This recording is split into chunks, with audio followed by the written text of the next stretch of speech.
ইউএনের অফিসে গিয়ে জামাত ইসলামীর 4 নেতাকে মারধর করেছে বিএনপি নেতাকর্মীরা। একই সাথে ইউএনওকে অশ্লীল ভাষায় গালাগালি ও দেখে নেওয়ারও হুমকি দিয়েছে তারা। জানা গেছে, বালু উত্তোলন বন্ধ করায় বিএনপি নেতারা ইউএনওকে মারধর তুলে আনার জন্য তার অফিসে যায়। এ সময় সেখানে থাকা জামাতের নেতারা বাধা দিলে দলটির 4 নেতাকে মারধর করা হয়। এমন ঘটনা ঘটেছে পাবনার সুজানগর উপজেলা নির্বাহী কর্মকর্তার অফিসে। আহতরা হলেন সুজানগর উপজেলা জামাতের নায়েবে আমির ফারুকী আজম, সেক্রেটারি টুটুল বিশ্বাস, শ্রমিক কল্যাণ ফেডারেশনের সাবেক সভাপতি ওয়ালিউল্লাহ বিশ্বাস ও সাবেক কাউন্সিলর মোস্তাক আহমেদ।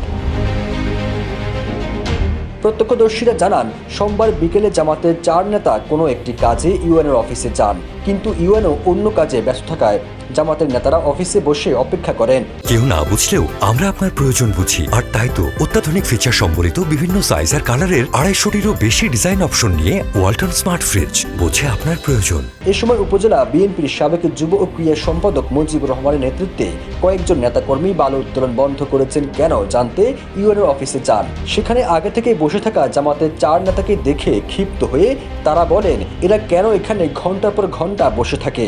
এই কথা বলে বিএনপি নেতারা ইউএনওর কক্ষ থেকে বের হয়ে আরো কয়েকজনকে ডেকে আনেন। বিএনপির উপজেলা নেতা মুজিবুর রহমান, বাবু খা, মানিক খা, আব্দুল বাদশেদ, আরিফ শেখ সহ 30 থেকে 40 জন দলটির নেতাকর্মী ইউএনের অফিসে ঢুকে জামাতের 4 নেতাকে কিল, ঘুষি, লাথি সহ বেধড়ক মারধর করেন। এতে জামাত নেতারা গুরুতর আহত হন।